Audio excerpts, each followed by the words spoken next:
बच्चों, आओ आज क्लास 9 की वर्कशीट नंबर 61 को देखते हैं, जो कि 27 नवंबर 2020 के लिए है। हम अपना चैप्टर परमाणु की संरचना को पढ़ रहे हैं बच्चों, जिसमें आज जिस परमाणु मॉडल को हम पढ़ेंगे वो है बोर का परमाणु मॉडल। हमने पिछली वर्कशीट में रदरफोर्ड के परमाणु मॉडल के बारे में पढ़ा है, जिसमें कि बताया गया था इस परमाणु मॉडल के अनुसार क्या होना चाहिए था। जो इस परमाणु मॉडल में बताया गया था उसके हिसाब से परमाणु को बहुत अधिक अस्थिर होना चाहिए, यानी कि परमाणु इस मॉडल के अनुसार अस्थिर नहीं है। अब स्थिर नहीं है तो क्या था ये परमाणु मॉडल, आपको रिकॉल करवाऊं। इन्होंने बताया था कि एक केंद्रक होता है, नाभिकीय होता है परमाणु के, और जिसके चारों तरफ इलेक्ट्रॉन्स जो हैं वो घूमते रहते हैं, मूव करते रहते हैं। अब इस केस में क्या होना चाहिए था कि जब उन्होंने बताया तो इलेक्ट्रॉन क्या होते हैं, आवेशित कण होते हैं। अब ये आवेशित कण को ये जो नाभिकीय है वो अपनी तरफ खींचता है। तो होना क्या चाहिए कि अगर कोई आवेशित कण किसी के बल के चारों तरफ अगर कहीं उसको बल लग रहा हो, उस पर बल लग रहा हो, और वो चारों तरफ अगर मूव कर रही हो, घूम रही हो, तो वो ऊर्जा का ह्रास होता है उस केस में। तो इस केस में क्या हो जाना चाहिए था कि धीरे धीरे करके इस नाभिकीय के चारों ओर इलेक्ट्रॉन इस तरीके से वलयाकार पाथ में घूमते घूमते उसको इस नाभिकीय के अंदर गिर जाना चाहिए था। लेकिन ऐसा तो होता नहीं है। वास्तव में तो जो परमाणु हैं वो स्थिर होते हैं। तो लेकिन रदरफोर्ड मॉडल ने इस चीज़ को अच्छे से नहीं समझा पाए थे। वो उनके मॉडल के अनुसार तो क्या होना चाहिए था, परमाणु का अस्थिर होना चाहिए था, लेकिन ऐसा तो है नहीं। तो यही जो कमियां थी, इन्हीं कमियों को दूर करने के लिए बोर का परमाणु मॉडल आया था। तो आओ हम देखते हैं बोर का परमाणु मॉडल क्या है। तो बोर का परमाणु मॉडल नील्स बोर ने, जो कि 1885 से 1962 के बीच थे, उन्होंने 1922 में परमाणु मॉडल प्रस्तुत किया था। इस परमाणु मॉडल को हम कहते हैं बोर का परमाणु मॉडल। इसकी दो अवधारणाएं थी। क्या क्या थी अवधारणाएं? तो परमाणु में इलेक्ट्रॉन नाभिक के चारों ओर केवल विशेष कक्षाओं में ही घूमते हैं, यानी इलेक्ट्रॉन इधर उधर नहीं घूमते, बल्कि उनकी ये देखो इस तरीके से विशेष कक्षाएं बनी हुई हैं। देखो ये के, फिर ये एल, इन कक्षाओं के नाम हैं। तो कक्षाओं में ही घूमते हैं। इन कक्षाओं को हम क्या कहते हैं? ऊर्जा स्तर, ऊर्जा कक्ष या विविक्त कक्षा कहते हैं। अब प्रत्येक ऊर्जा स्तर की एक निश्चित ऊर्जा होती है, यानी कि प्रत्येक ऊर्जा स्तर में जब इलेक्ट्रॉन घूमते हैं, मूव करते हैं, तो वो अपनी ऊर्जा, उस समय उनकी ऊर्जा का ह्रास नहीं होता है। ध्यान रखना है इस चीज़ का। देखो ये सेकेंड पॉइंट में दिया भी हुआ है, नाभिक के चारों ओर गति करते हुए इलेक्ट्रॉन ऊर्जा विकिरण नहीं करते, यानी ऊर्जा का विकिरण नहीं होता है। कब होता है? कब ये फिर ये एक ऊर्जा कक्ष से दूसरे ऊर्जा कक्ष में कैसे जाते हैं? तो यह केवल एक निश्चित ऊर्जा को सोख कर या छोड़कर क्या कर सकते हैं? एक ऊर्जा स्तर से दूसरे ऊर्जा स्तर में कूद सकते हैं, जा सकते हैं। तो क्या था इस परमाणु मॉडल की क्या क्या अवधारणाएं थी? कि इलेक्ट्रॉन्स नाभिक के चारों ओर विशेष कक्षाओं में ही घूमते हैं।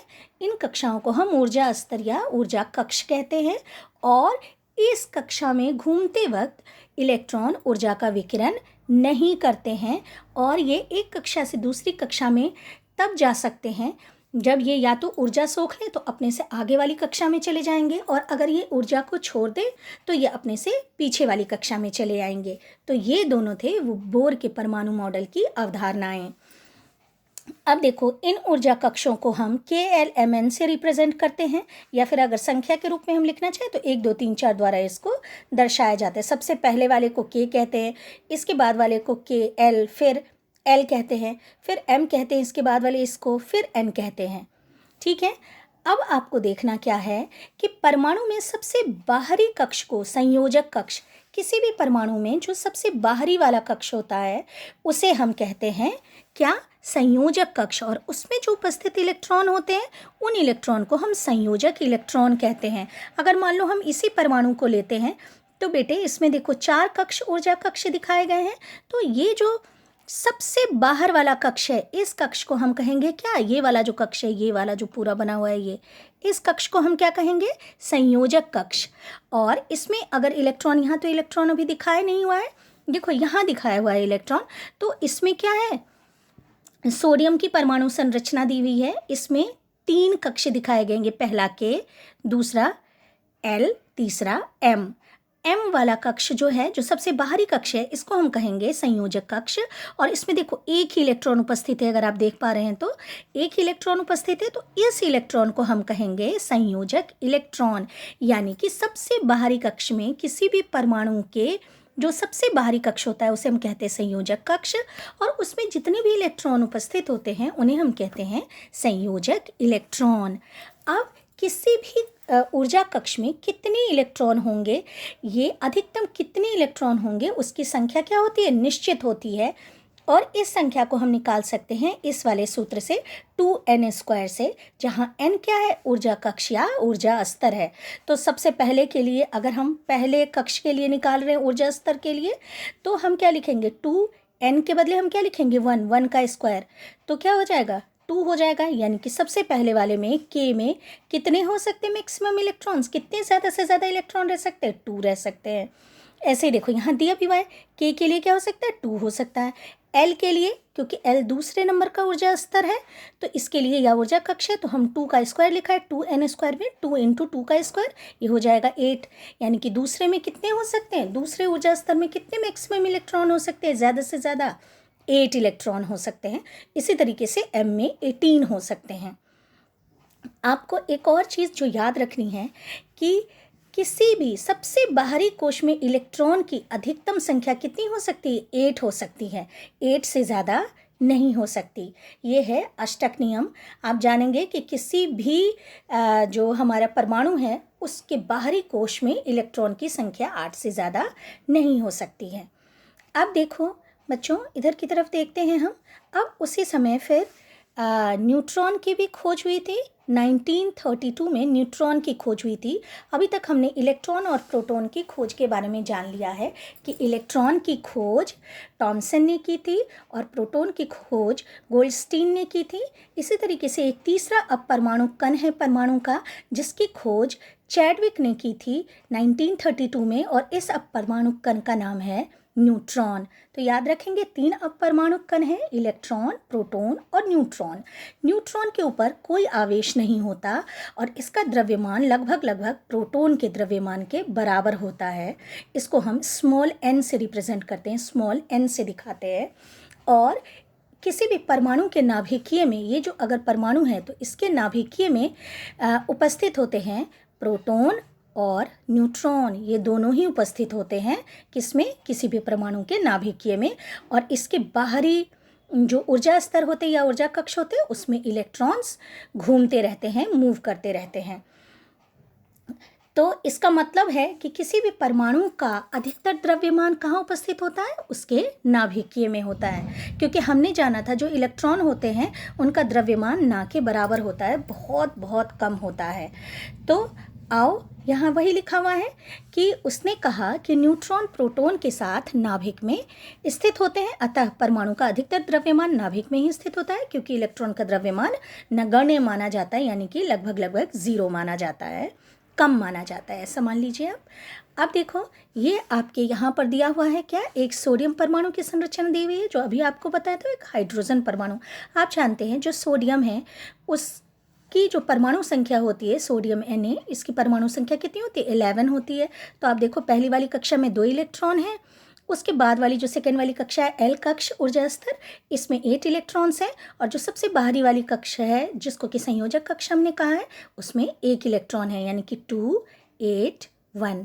ये है सोडियम का। अब हाइड्रोजन को H से हम निरूपित करते हैं और इसकी परमाणु संख्या 1 होती है। तो इसमें देखो एक ही ऊर्जा स्तर या ऊर्जा कक्ष होगा और इसमें ये 1 इलेक्ट्रॉन को दर्शाया गया है, ठीक है। और बच्चों क्वेश्चंस को हम देखते हैं। सबसे पहला क्वेश्चन है आपके कि नील्स बोर के परमाणु मॉडल की 2 प्रमुख अवधारणाएं क्या थीं। तो अभी आपने देखा है कि 2 परमाणु अवधारणाएं क्या थीं इनकी परमाणु मॉडल की, तो ये दोनों उनकी अवधारणाएं थी। आप लिखेंगे यहाँ से लेकर यहाँ तक, ये हो जाएगा क्वेश्चन 1 का आंसर। उसके बाद बेटे क्वेश्चन 2 कह रहा है बोर के परमाणु मॉडल ने रदरफोर्ड के परमाणु मॉडल की कमियां कैसे दूर की। तो आप लिखेंगे कि बोर के मॉडल ने, बोर का जो परमाणु मॉडल था उस परमाणु मॉडल ने कहा था कि इलेक्ट्रॉन नाभिक के चारों ओर निश्चित ऊर्जा कक्ष में गति करते हैं। ये ऊर्जा सोख कर या ग्रहण करके या छोड़कर ये एक कक्ष से दूसरे कक्ष में जा सकते हैं और ये ऊर्जा का विकिरण नील्स बोर के परमाणु मॉडल के अनुसार इलेक्ट्रॉन से ऊर्जा का विकिरण नहीं होता है। तो ये हो गया बेटे सेकंड का आंसर। उसके बाद थर्ड क्वेश्चन आपके कह रहा है कि बोर के परमाणु मॉडल के अनुसार 4 ऊर्जा कक्ष वाले परमाणु का चित्र बनाइए। तो बेटे ये हो जाएगा आपके 4 ऊर्जा कक्ष वाले परमाणु का चित्र ये है। आप इसमें इलेक्ट्रॉन को दिखाएंगे तो आप दिखा सकते हो। पहली वाली कक्षा में ये 2 इलेक्ट्रॉन, दूसरी वाली में 8 इलेक्ट्रॉन्स, 1 2 3 4 5 6 7 8। इस वाली कक्षा में भी आपको 8 इलेक्ट्रॉन्स दिखाने पड़ेंगे, 5 6 7 8। और इस वाली कक्षा में आप चाहे 1 इलेक्ट्रॉन दिखा दो, 2 इलेक्ट्रॉन दिखा दो, इस तरीके से दिखा दो। तो ये वाला जो आप बनाओगे ये है आपका बोर के परमाणु मॉडल के अनुसार 4 ऊर्जा कक्ष वाले परमाणु का चित्र। उसके बाद फोर्थ क्वेश्चन आपके कह रहा है कि न्यूट्रॉन क्या होते हैं और ये कहाँ स्थित होते हैं। तो न्यूट्रॉन होते हैं क्या, एक अवपरमाणु कण है जिसकी खोज जे चैडविक ने 1932 में की थी और इस पर कोई आवेश नहीं होता और इसका द्रव्यमान प्रोटॉन के बराबर होता है।